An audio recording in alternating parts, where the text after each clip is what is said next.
My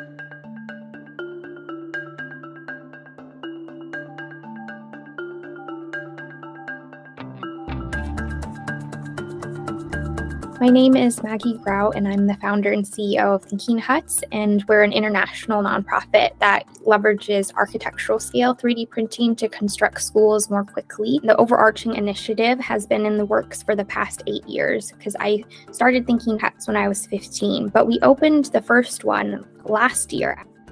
We're primarily trying to solve the need for infrastructure, specifically schools, because the education problem is quite expansive around the world, but we really are focusing in on filling the need for schools, and then bringing together, of course, the other partners to ensure it is holistic. For example, the teachers, and making sure there are daily operations, then sustaining it long term.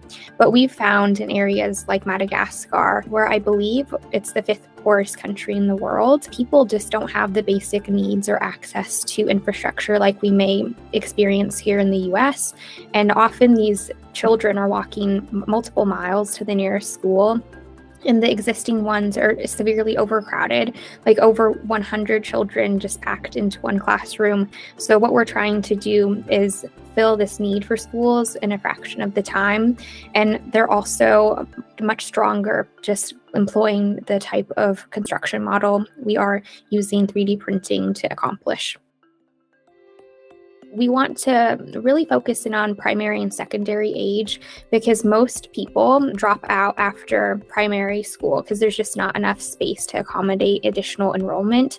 And then that leads them to not being able to access higher education. And it's just like an endless cycle where they're just trapped in the poverty and can't go beyond the origin village. The printer itself is about 15 feet in height. So I usually joke around with people, it's about 3 of me. And then once it is set up on site, we have the mixture of cement. So it's a cement wall material that is used, and it's extruded on site. Sort of looks like you're icing a cake and then it's layered upon itself to form this wall. Once it reaches the hardened state, then you can attach other local materials such as the roof door and windows.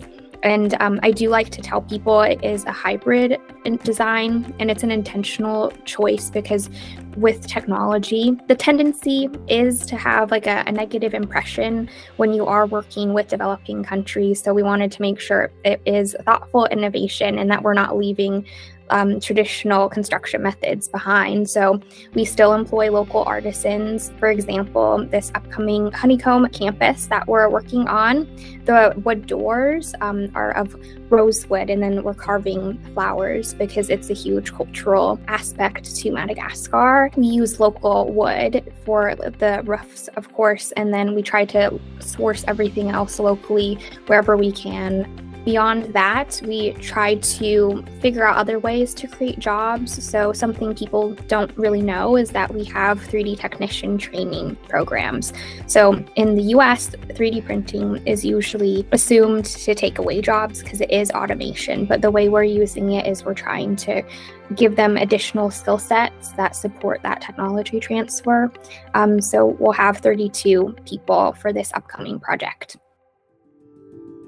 The big vision I tell people is, as a nonprofit, my goal is for us to not exist because we would have solved the problem. And I think if more people approached it that way, there would be better business. Because I think a lot of times, at least what I noticed, because I was a business manager, the main goal is to maximize the shareholder profits, but that may not have the best collateral impacts on the rest of society.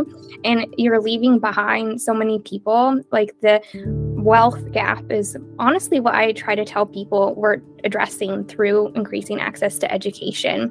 Like, how do you close this gap through this nonprofit model between poverty and wealth? Because there's all these resources, it's just not going where it's needed, honestly. Like the people we're serving, they probably have never seen any type of innovation in their whole life. And it's because they're in these really hard to reach areas.